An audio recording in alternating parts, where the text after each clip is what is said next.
అందరికీ నమస్కారం.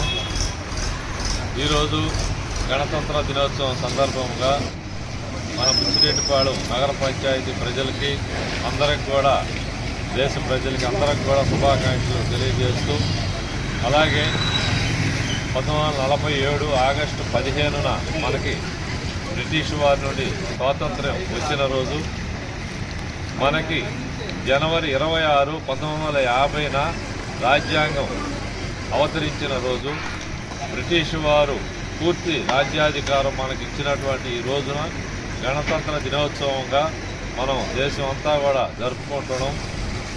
ముఖ్యంగా ఈ గణతంత్రం రోజున బడుగు బలహీన వర్గాలకి ప్రజలందరికీ కూడా స్వేచ్ఛా వాయువులు, భారతదేశంలో నివసిస్తున్నటువంటి ప్రజలకి ధన ప్రాణమాన హక్కులు ఇచ్చినటువంటి మహానుభావులు ప్రాణాలు ఇచ్చి మనకి స్వాతంత్రం తీసుకొచ్చినటువంటి మహానుభావుల్ని గుర్తించుకోవాలని, భారత పౌరులు మన పిల్లలకి గుర్తుండేలా ఈ రెండు పండుగలు కూడా మన దేశంలో వేలాది మంది సమక్షంలో మనం జరుపుకోవడం జరుగుతుంది.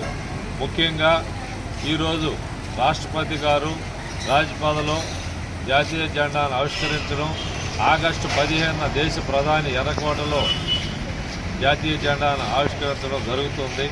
అలాగే మన ముఖ్యమంత్రి వర్యులు నారా చంద్రబాబు నాయుడు గారు కానీ, మన ఐటీ శాఖ పరిశ్రమల శాఖ మంత్రి నారా లోకేష్ గారు కానీ, పవన్ కళ్యాణ్ గారు కానీ అందరూ కూడా ఈరోజు జాతీయ జెండాలను ఆవిష్కరించి దేశ ప్రజలకు శుభాకాంక్షలు తెలియజేస్తున్నారు. అలాగే గౌరవ శాసనసభ్యురాలు శ్రీ వేమిరెడ్డి ప్రశాంత్ రెడ్డి గారు, మన ఎంపీ వేమిరెడ్డి ప్రభాకర్ రెడ్డి గారి సూచనలతో మనం ఈరోజు బుచ్చిరెడ్డిపాళెం నగర పంచాయతీలో మనం అందరం కూడా ఈ పండుగ చేసుకోగలుగుతున్నాము.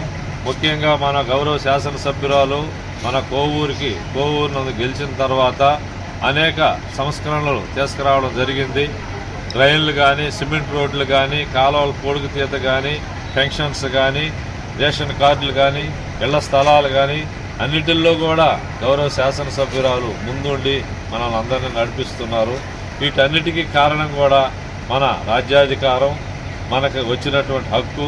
ఈరోజు మనము మన పిల్లలు అందరూ కూడా దేశ ప్రజలు చల్లగా ఉండమంటే అది మన నాయకులు చేసినటువంటి త్యాగఫలం.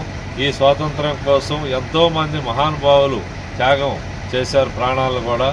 అందులో ముఖ్యంగా సర్దార్ వల్లభాయ్ పటేల్, భగత్ సింగ్, నెహ్రూ, తర్వాత గాంధీ మహాత్ముడు, అంబేద్కర్ గారు అనేక మంది ప్రాణ త్యాగాలు చేసి ఈ స్వాతంత్రం తీసుకురావడం, మన భారతదేశంలో నుండి మనం నివసిస్తున్నామంటే ఈరోజు స్వతంత్రంగా మనం ఇంట్లో కొనుక్కొని మనం భోంచేసుకొని మన ఇళ్లలో ఉండమంటే వాళ్ళ త్యాగఫలం ఇది. అందరూ కూడా గుర్తించుకోవాలా.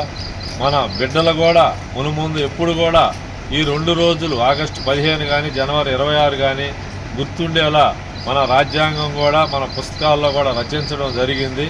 కావున ప్రతి ఒక్కరు కూడా ఈ జెండా వందన కార్యక్రమానికి హాజరు కావాలని కోరుకుంటూ, అలాగే ఈరోజు మన 13వ వార్డు గాంధీనగర్లో ఈ జెండా వందన కార్యక్రమానికి ఇచ్చినటువంటి మన కౌన్సిలర్ లక్ష్మీకాంతమ్మ గారు, కౌన్సిలర్ ప్రమీలమ్మ గారు, మన నాయకులు దయాకర్ రెడ్డి గారు, వనమా రాజేష్ గారు, అలాగే సచివాలయ సిబ్బంది, మున్సిపాలిటీ సిబ్బంది, పత్రికా విలేకరులు అందరికి కూడా మరీ ధన్యవాదాలు తెలుపుతూ ఈ రిపబ్లిక్ డే నాడు ఇక్కడికి వచ్చేసినట్టు అందరికి కూడా నమస్కారాలు తెలియజేస్తున్నాను.